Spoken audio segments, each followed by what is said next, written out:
نحمده ونصلي على رسوله الكريم اما بعد فاعوذ بالله من الشيطان الرجيم بسم الله الرحمن الرحيم رب اشرح لي صدري ويسر لي امري واحلل عقدة من لساني يفقهوا قولي لا تفتح لهم ابواب السماء، ان کے لیے آسمان کے دروازے نہ کھولے جائیں گے کیونکہ انہوں نے حق بات کے لیے اپنے دل کے دروازے نہیں کھولے تھے۔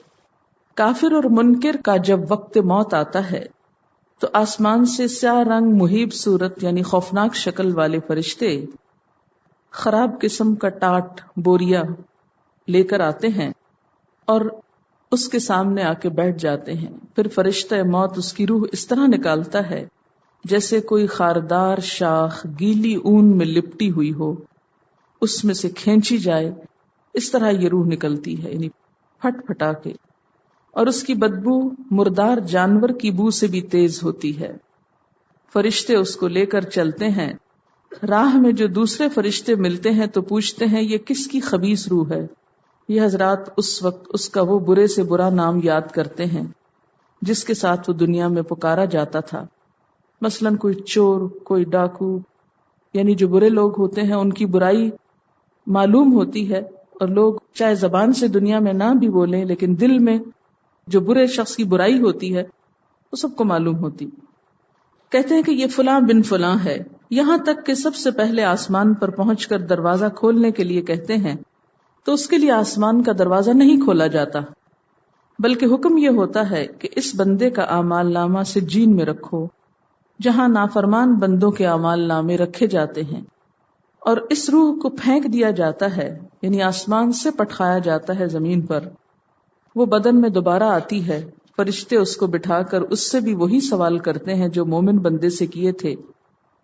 یہ سب کا جواب یہ دیتا ہے، ہا لا ادری، ہائے میں کچھ نہیں جانتا، اور اس کے لیے جہنم کا فرش، جہنم کا لباس دے دیا جاتا ہے، اور جہنم کی طرف دروازہ کھول دیا جاتا ہے جس سے اس کو جہنم کی آنچ اور گرمی پہنچتی رہتی ہے، اور اس کی قبر اس پہ تنگ کر دی جاتی ہے۔ تو لا تفتح لهم ابواب السماء، یہ تو قرآن کے الفاظ ہیں جن کی تفصیل نبی صلی اللہ علیہ وسلم نے بتائی کہ ان کی دعاؤں کے لیے، ان کے اعمال کے لیے، ان کی روحوں کے لیے آسمان کے دروازے نہیں کھولے جاتے۔ ولا يدخلون الجنۃ، یہ لوگ جنت میں بھی نہ جا سکیں گے، حتیٰ یہاں تک کہ یلج الجمل فی سم الخیاط، داخل ہو جائیں اونٹ سوئی کے ناکے میں۔ یلج کا کیا معنی ہوتا ہے؟ تنگ جگہ میں گھسنا۔ جمل اونٹ کو کہا جاتا ہے، اور سم کہتے ہیں سوراخ کو۔ سم اصل میں ہر تنگ سوراخ کے لیے استعمال ہوتا ہے، سوئی کا، ناک کا، کان کا۔ مسام بھی اسی سے ہے، یہ جو جسم میں آپ اپنی سکن کو دیکھیں آپ کو چھوٹے چھوٹے سوراخ نظر آئیں گے، ان کو مسام کہتے ہیں۔ تو سم الخیاط، سوئی کا ناکا، یعنی یہ لوگ اس وقت تک جنت میں داخل نہیں ہو سکتے جب تک اونٹ جیسا بڑے جسم والا جانور سوئی کے سوراخ میں داخل نہ ہو جائے۔ یعنی جس طرح سوئی کے ناکے سے اونٹ کا گزرنا مشکل ہے، اسی طرح ان کا جنت میں جانا بھی بہت مشکل ہے۔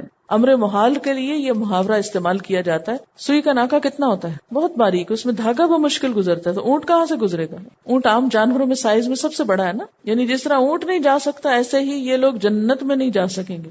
وَكَذَلِكَ نَجْزِي الْمُجْرِمِينَ، اسی طرح ہم مجرموں کو جزا دیتے ہیں۔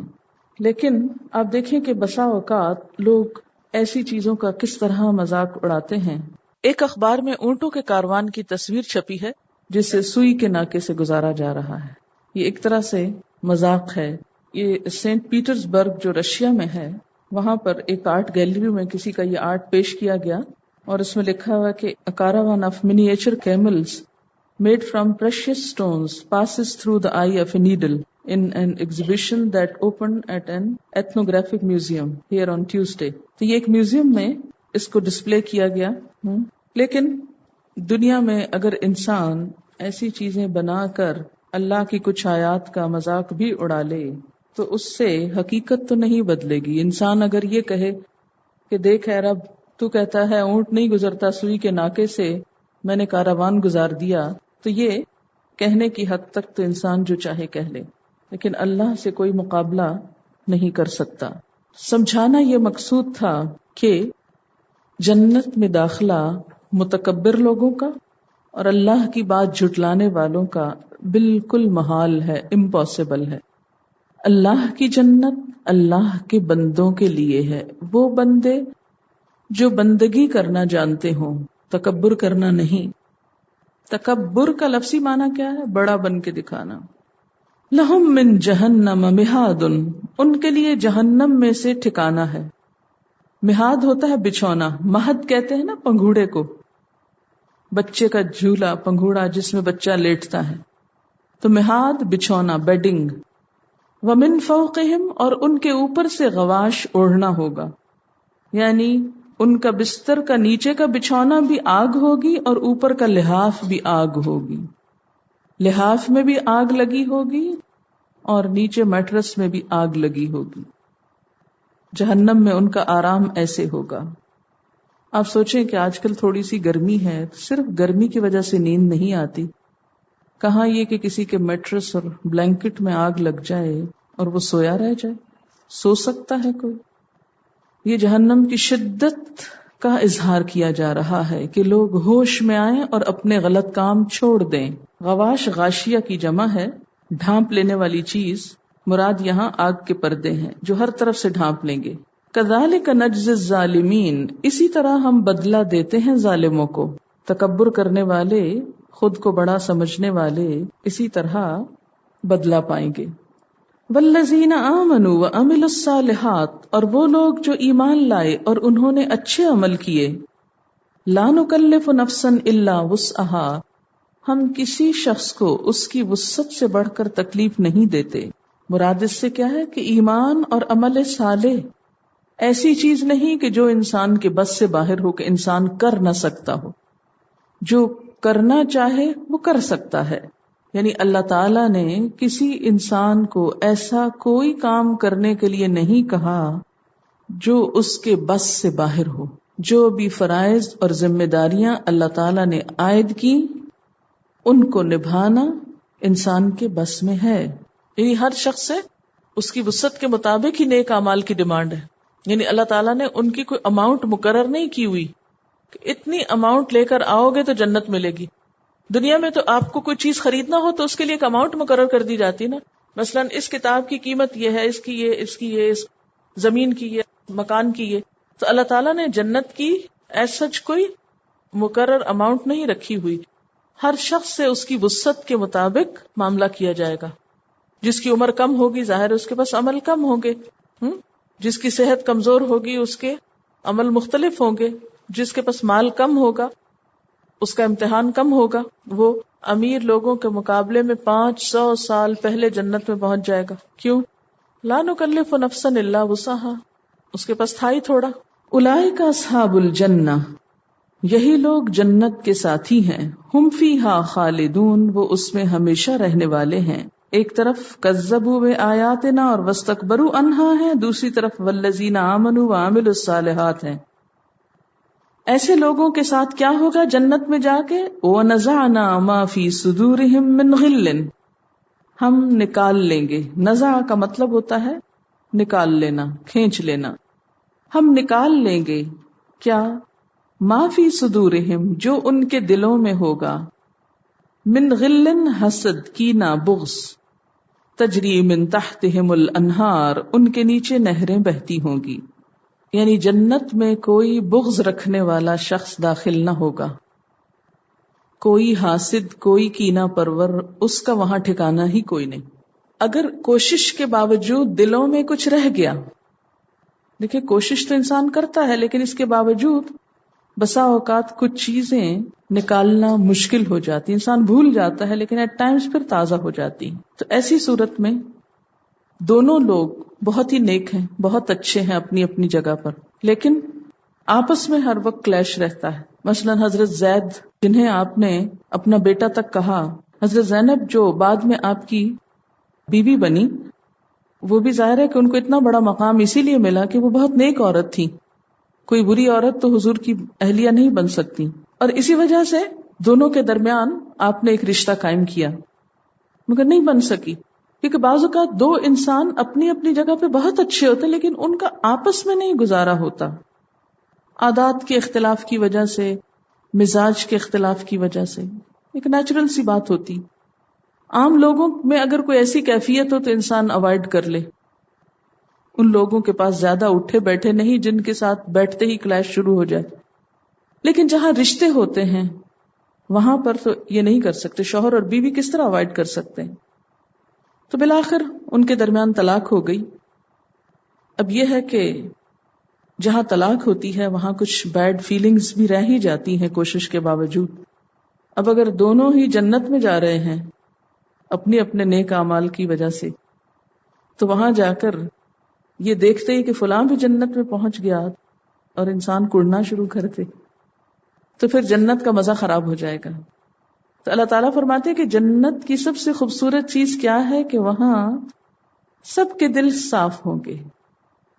دنیا بھی جنت بن جاتی ہے اگر دلوں کو صاف کر لیا جائے.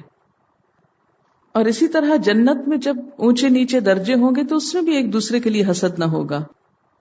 وہاں جانے سے پہلے ہی اللہ تعالیٰ دلوں کو دھو ڈالیں گے، پاک کر دیں گے، جو کوشش کے باوجود اگر کچھ کمی بیشی رہ گئی. حدیث میں آتا ہے کہ اہل ایمان جب غم سے نجات پا جائیں گے کہ دوزخ میں نہ بھیجے جائیں تو جنت اور دوزخ کے درمیان ایک پل کے اوپر انہیں روک لیا جائے گا، اور ان کے آپس میں اگر کسی سے کسی کو رنجش تھی یا کسی پر کسی کا حق تھا تو یہاں پہنچ کر ایک دوسرے سے انتقام لے کر معاملات صاف کر لیں گے. جب ان کے حساب ہو جائیں گے اور انہیں کہا جائے گا کہ تمہارے لیے جنت ہے، تو جنت کے اندر انٹر ہونے سے پہلے باہر روکے جائیں گے. یہاں آپس میں ایک دوسرے سے جو بدلہ لینا لے لو، جو کسی نے کسی کو کہنا کہہ لو، جو کرنا کر لو، اندر جا کے نہیں کچھ کرنا. اب وہ آپس میں ایک دوسرے سے جس نے جو انتقام لینا ہوگا، ورنہ وہاں انتقام لینے کی کس کو پڑی ہوگی، کہیں گے معاف کیا، جنت مل گئی، اور کیا چاہیے. تو ہو سکتا ہے اس خوشی میں ہی ایک دوسرے کو معاف کر کے بھائی بھائی بن کے اندر داخل ہوں گے. اور یہی اس آیت کی تفسیر کی گئی ہے. تفسیر مظہری میں آتا ہے کہ یہ پل بظاہر پل صراط کا آخری حصہ ہوگا، یعنی پل صراط ہی ہوگا ایک طرح سے، جو جنت کے ساتھ لگا ہوا ہوگا. اور بعض روایات میں یہ بھی آتا ہے کہ یہاں پر جو ادائیگی ہوگی وہ اعمال سے ہوگی، کہ جو بدلہ لینا چاہے گا وہ دوسرے کا عمل لے لے گا. وہاں مثلا ایک شخص کو اوپر والے درجے میں جانا تھا لیکن کسی کے ساتھ اس نے زیادتی کی ہوگی اور وہ شخص اپنا بدلہ لینا چاہتا ہے، وہ جنت میں پہنچنے سے پہلے اسے کہے گا کہ وہ لاؤ حساب چکاؤ. اب وہ لے لے گا. اب وہ جس نے بہت اونچا جانا تھا وہ ذرا نیچے آ جائے گا، اور یہ جس کا ذرا کم تھا یہ اس کے عمل کی وجہ سے وہاں اوپر چلا جائے گا. غل کس کو کہتے ہیں؟ غل کیا ہوتا ہے؟ حسد. مجھے یوں محسوس ہوتا ہے کہ بہت ساری خرابیوں کی بنیاد جو ہے وہ یہی غل اور حسد ہے، جو بسا اوقات بڑے دیندار لوگوں میں بھی سرایت کر جاتی ہیں. نماز پڑھتے ہیں، روزہ رکھتے ہیں، سب کچھ کرتے ہیں، لیکن ساتھ اس کا شکار ہو جاتے ہیں اور اس کی وجہ سے اپنی ساری نیکیاں برباد کروا بیٹھتے ہیں. کیونکہ اتنی خطرناک بیماری ہے کہ جو ہی اندر داخل ہوئی اس نے نیکیوں کو آگ لگانی شروع کر دی. یہ بالکل ایسے ہی کہ جیسے آپ اپنے گھر میں کوئی چنگاری چھوڑ دیں تو کیا ہوگا؟ اگر چھوٹی سی بھی چنگاری چھوڑ دی آپ نے گھر میں، نقصان کیا ہوگا؟ سارا گھر جل سکتا ہے خدا نہ خواستہ. لیکن بسا اوقات ہم اپنے دلوں میں چھوٹی چھوٹی چنگاریاں چھوڑ کے سمجھتے ہیں سب ٹھیک ہے اور فکر ہی نہیں کرتے، اور وہ بڑھتے بڑھتے بڑھتے بڑھتے جنگل کی آگ کی طرح سب پھیل جاتا ہے. تو اگر چنگاری اپنی حد کے اندر ہے، کہیں کنٹرولڈ ہے، تو اس صورت میں تو ہو سکتا ہے کہ نقصان سے بچ جائیں. لیکن اگر اس کا علاج نہ کیا، اس کو اپنی حد میں نہ رکھا، تو بہت بڑا نقصان ہو سکتا ہے. اس کا مطلب یہ ہے کہ یہ ایک ایسی بیماری ہے جو اچھے بھلے جنت میں جانے والے نیک لوگوں میں بھی کہیں نہ کہیں رہ بچ جائے گی. جیسے وہ ہوتا ہے نا، کینسر کی روٹس رہ جاتی ہیں. اس بیماری کو آپ یوں سمجھیں کہ روحانی بیماریوں کا کینسر ہے یہ. جسے جسمانی بیماریوں میں کینسر انتہائی مہلک بیماری ہے، وہ بھی ایک آگ سی ہوتی ہے نا، تو یہ حسد بھی ایک آگ سی ہوتی ہے۔ حسد کو بھی آپ کینسر سے تشبیہ دے سکتے ہیں۔ اب وہ آپ علاج کر رہے ہیں، کرتے کرتے زندگی ختم ہو گئی، یا مثلاً ایک شخص کے اندر ابھی یہ چیز تھی، اتنے میں شہید ہو گیا، یعنی ایک طرف اس کی بہت اچھائیاں بھی تھیں اور دوسری طرف یہ تھوڑی سی روٹس رہ گئی تھی اندر ابھی انسانی کمزوری کے سبب، تو بھی جنت میں نہیں ابھی جا سکتے جب تک اس کی صفائی نہ کرا لو۔ یہ گندگی ہے، اسے باہر چھوڑ کے آؤ۔ اور نزعنا کا مطلب کیا ہے؟ کھینچ لیں گے، اس میں سے نکال لیں گے، پل آؤٹ۔ کھینچنے کی جب بات آتی ہے نا، کسی چیز کو کھینچنا، یہ بھی تو ہو سکتا ہے نا ہم نکال لیں گے، نکالیں نزع۔ نزع ایسا ہوتا ہے جیسے روح کھینچی جائے گی، نزع کا عالم نہیں پڑھا آپ نے؟ تو غل کو بھی نزع کی طرح کھینچیں گے، کھینچ کے نکال لیں گے باہر۔ تو بالکل ایسے لگتا ہے نا جیسے کسی چیز کی روٹس ہوں اور وہ کھینچ کے باہر لائی جائیں، اور روٹس ہی رہ جاتی ہے نا۔ باقی اگر مین چیز بڑا حسد انسان نے اپنا کنٹرول کر بھی لیا، لیکن کہیں نہ کہیں روٹس رہ گئیں، تو وہ جنت میں جانے سے پہلے نکال لی جائیں گی تاکہ مکمل صفائی کے ساتھ اندر جائیں۔ آسانی سے نہیں نکلتی جو چیز، تو اس کو کھینچ کے نکالنا پڑتا ہے۔ یعنی مثلاً اگر آپ کسی کو باہر نکال رہے ہیں، وہ نہیں نکلے تو آپ پھر کیا کہتے ہیں؟ کھینچ کے نکال لیتے۔ یعنی جو چیز آسانی سے نہ نکلے، تو یہ غل کی بیماری اتنی آسانی سے نہیں نکلنے والی، اس کے لیے بہت پینیٹریٹنگ قسم کا ٹریٹمنٹ چاہیے ہوگا۔ کینسر بھی اگر ارلی سٹیج پر ڈیٹیکٹ کر لیا جائے اور اس کا علاج ہو تو بچ جاتا ہے انسان، لیکن اگر اس کی روٹس پھیل جائیں تو پھر اس کا علاج مشکل ہو جاتا ہے، اس کا علاج تو پھر موت ہی رہ جاتی۔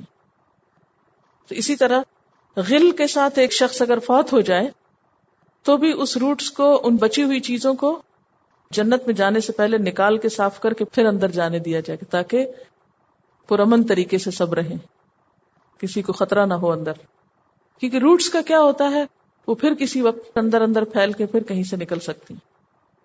انسانوں کو ستانا، انسانوں کو دکھ دینا، دوسروں کی غیبت کرنا، دوسروں کو تانے دینا، دوسروں کو برا بھلا کہنا، دوسروں کا مال ہڑپ کرنا، چوری کرنا، یہ سب بظاہر دیکھنے میں بڑے دل پسند مشغلے ہیں عموماً لوگوں کے، لیکن ان کی قیمت بڑی بھاری ہے۔ ایک ایک نیکی کتنی مشکل سے انسان کماتا ہے، اور پھر جنت میں عین پہنچنے سے پہلے وہ ساری کمائی اٹھائی وہ اس کو دے دے، لو بھائی تم جاؤ اوپر۔ اس لیے حقوق اللہ کی ادائیگی بھی ہونی چاہیے، لیکن حقوق العباد کی ادائیگی میں بھی بہت کیئرفل رہنے کی ضرورت ہے۔ بے وجہ کسی کے خلاف زبان نہ کھولیں، بے وجہ دوسرے کو محض وہم و گمان کی بنا پہ برا بھلا نہ کہیں، تجسس نہ کریں۔ اس سے ایک تو انسان کی اپنی عمل کی طاقت کم ہو جاتی، جتنا جتنا آپ زیادہ کڑتے جلتے ہیں اس سے آپ سے نیک عمل نہیں ہوتے، اور دوسرا یہ ہے کہ آخرت کے اعتبار سے سخت نقصان دہ، سخت نقصان دہ۔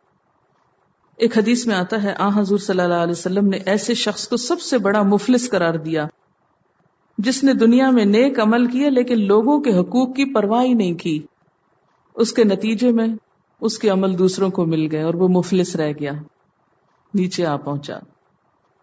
ایک اور روایت میں آتا ہے کہ یہ لوگ جب پل صراط سے گزر لیں گے تو پانی کے ایک چشمے پہ پہنچیں گے اور اس کا پانی پیئیں گے، اس پانی کا خاصہ یہ ہوگا کہ سب کے دلوں سے کدورت دھل جائے گی۔ یہ بھی مطلب بیان کیا گیا ہے، بالکل پیور ہارٹ جنت میں جا کر ایک دوسرے سے ملیں گے۔ اب دیکھیں کہ اگر ہم اپنے آپ کو دوسرے کی جگہ پر رکھ لینا تو ہماری بہت سی نفرتیں کم ہو جائیں۔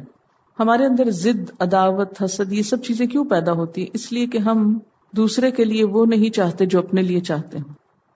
کبھی بھی مشکل پیش آ رہی ہو، کسی کی مشکل یا معذوری یا مجبوری سمجھنے کی، تو کوشش کریں کہ اپنے آپ کو وہاں کھڑا کر لیں کہ اگر میں اس کی جگہ ہوتی تو کیا کرتی۔ کیونکہ ہم عموماً کیا کرتے ہیں، صرف اپنے حقوق کی ڈیمانڈ کرتے ہیں، ہمیں یہ ملنا چاہیے، ہمارے ساتھ یہ ہونا چاہیے، ہمیں یہ گنجائش، یہ رخصت، یہ فائدہ پہنچنا چاہیے۔ نہیں دیکھتے کہ جس سے ہم مانگ رہے ہیں اس کا کیا حال ہے، اس سے سب کچھ مانگ مانگ کے۔ تو کیا اگر ہم اس جگہ ہوتے اور ہمارے ساتھ کوئی یہ معاملہ کرتا تو ہم کیا کرتے اس کے ساتھ؟ تو اس طرح بہت سی توقعات انسان کی خود بخود ٹھیک ہو جاتی ہیں۔ اسی آیت کو پڑھ کر حضرت علی رضی اللہ تعالیٰ عنہ نے فرمایا تھا کہ امید ہے کہ اللہ میرے اور عثمان اور طلحہ اور زبیر کے درمیان بھی صفائی کرا دے گا. یہ بہت اچھے صحابہ تھے، لیکن چند امور پر اختلاف ہوا اور کچھ تلخیاں بھی ہوئیں، لیکن سب اپنی اپنی جگہ پر نیک ہیں. تو جنت میں جانے سے پہلے وہ کہتے ہیں کہ امید ہے کہ ہم سب کو بھی اللہ تعالیٰ پھر اسی طرح کر دے گا. وَقَالُوا الْحَمْدُ لِلَّهِ الَّذِي هَدَانَا لِهَذَا، اور وہ سب کہیں گے اللہ کا شکر ہے جس نے ہمیں یہ راہ دکھائی، جس نے ہمیں یہ راستہ دکھایا، اس کا شکر کہ ہم اس قابل ہوئے کہ یہاں آ پہنچے.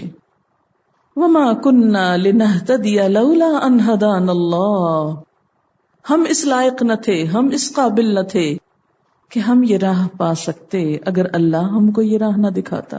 اللہ یہ راہ نہ دکھاتا تو ہم یہاں نہیں آ سکتے تھے. یعنی وہ اپنی نیکیوں عبادتوں کا کریڈٹ خود پہ نہیں لیں گے کہ دیکھو ہم اپنی کوششوں کی وجہ سے کہاں آ پہنچے، بلکہ اس کے برعکس کیا ہوگا، کہیں گے یہ اللہ کا کرم اور احسان ہے جس نے ہمیں یہ سب کچھ دیا. حقیقی معنوں میں نیک بندہ کبھی اپنی نیکی کا سبب خود کو نہیں بتاتا، وہ کہتا ہے یہ اللہ کا کرم ہے مجھ پہ. کیا یہ شکر گزاری وہاں آرٹیفیشلی جلدی سے آ جائے گی، کہیں سے آ کے تو آپ کے اندر چلی جائے گی؟ یہ شکر گزاری کس کے اندر ہوگی؟ تو ابھی کبھی آج کل آپ نے کوئی اس پہ شکر ادا کیا ہے جو آپ کو اللہ نے یہ قرآن کی نعمت دے دی؟ پیچھے تکبر کی بات ہے نا، تکبر والوں کے لیے نہ جنت کے دروازے کھلیں گے اور نہ ہی آسمان کے دروازے کھلیں گے. تو تکبر اور شکر گزاری دو مختلف رویے ہوتے ہیں، ایک دوسرے کے اپوزٹ ہوتے ہیں. متکبر انسان کیا سمجھتا ہے، اللہ کی آیات کو حقیر جانتا ہے، اور شکر گزار ان کی قدر کرتا ہے، ان کے ملنے پر شکر گزار ہوتا ہے. انسان صرف سوچے، دعا کرے اور نیت کر لے، باقی سب کچھ اللہ پہ چھوڑ دے، اور پھر ہر چیز کے اوپر کبھی بھی تکبر نہ آئے کہ یہ میں نے کیا یا میرا کمال. یہ تو ہم بڑے ذہین تھے نا، اس لیے اللہ نے ہم کو یہ قرآن سمجھنے کا موقع دے دیا. نہیں، ہم کچھ نہیں. الحمدللہ، اللہ کا شکر جس نے یہ موقع دیے، جس نے یہ راستے دکھائے، جس نے یہ توفیق دی. وَمَا كُنَّا لِنَهْتَدِيَ لَوْلَا أَنْ هَدَانَ اللَّهُ، اور ہم اس قابل نہ تھے، یعنی پہلے تعریف اللہ کی اور پھر ہم اس قابل نہ تھے کہ ہم خود یہ راستہ پا لیتے اگر اللہ ہم کو یہ راستہ نہ دکھاتا.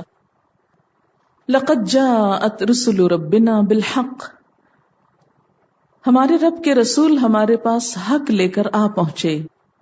وَنُودُوا، اور وہ پکارے جائیں گے، أَن تِلْكُمُ الْجَنَّةُ، کہ یہ جنت، اورثتموها، جس کے تم وارث بنائے گئے، بما کنتم تعملون، بوجہ اس کے جو تم عمل کرتے تھے.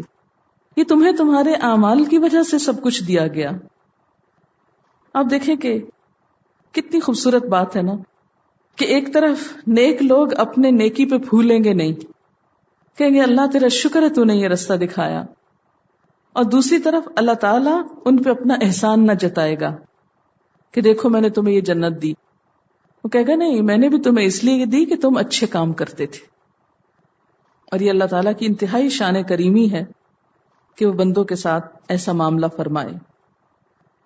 وَنَادَى أَصْحَابُ الْجَنَّةِ أَصْحَابَ النَّارِ، اب کچھ کنورسیشنز کا ذکر ہے جو جنت دوزخ والوں کے درمیان ہوں گی.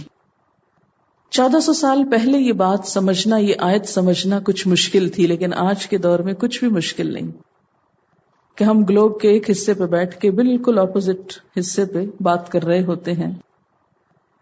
اللہ تعالیٰ کے ہاں بھی جنت اور دوزخ کے فاصلے اگرچہ بہت دور دور کے ہوں گے، لیکن ایسا سسٹم ہوگا کہ باہم گفتگو ہو سکے گی.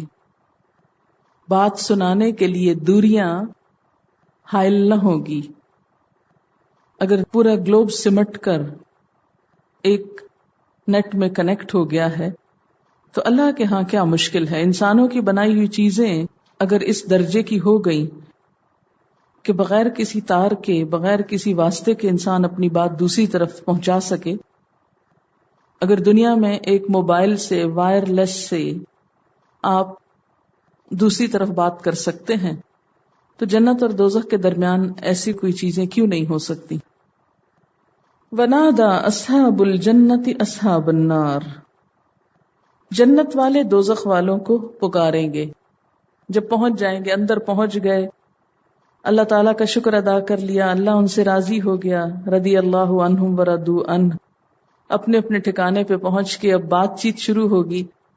اب کہیں گے اچھا وہ بھلا دیکھیں دوزخ میں کون کون گیا، اور پھر وہ جھانک کے دیکھیں گے اور وہاں ان کو اپنے عزیز قریب بھی نظر آئیں گے، اور پھر وہ ان سے بات چیت شروع کریں گے. بات کیا کریں گے؟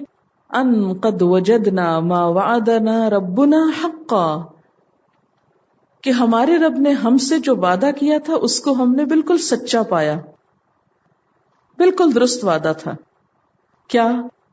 کہ نیک اعمال کا صلہ جنت ہے، اس لیے اللہ کے وعدے پہ یقین رکھ کر نیکی کرتے جاؤ. فَهَلْ وَجَدْتُمْ مَا وَعَدَ رَبُّكُمْ حَقًّا، کیا تم نے بھی اپنے رب کا وعدہ سچا پایا؟ تم نے بھی ان وعدوں کو ٹھیک پایا جو تمہارے رب نے کیے تھے تم سے؟ کیا جہنم والوں سے کیا وعدے تھے کہ باز آ جاؤ ورنہ سزا ملے گی؟ قالوا نعم، وہ کہیں گے ہاں، اللہ کی بات بالکل سچی تھی. ابھی یہ بات چل ہی رہی ہوگی، فَأَذَّنَ مُؤَذِّنٌ بَيْنَهُمْ، کہ بیچ میں ایک پکارنے والا پکارے گا، کیا؟ اللعنۃ اللہ علی الظالمین، ظالموں پر اللہ کی لعنت ہو. کہ جو لوگ جہنم میں پہنچے ہیں وہ اپنی جان پہ خود ظلم کرنے والے ہیں، یہ اللہ کی رحمت سے مایوس لوگ ہیں. اب کیوں؟ یہ کیسے ظالم تھے؟ ان کا قصور کیا تھا؟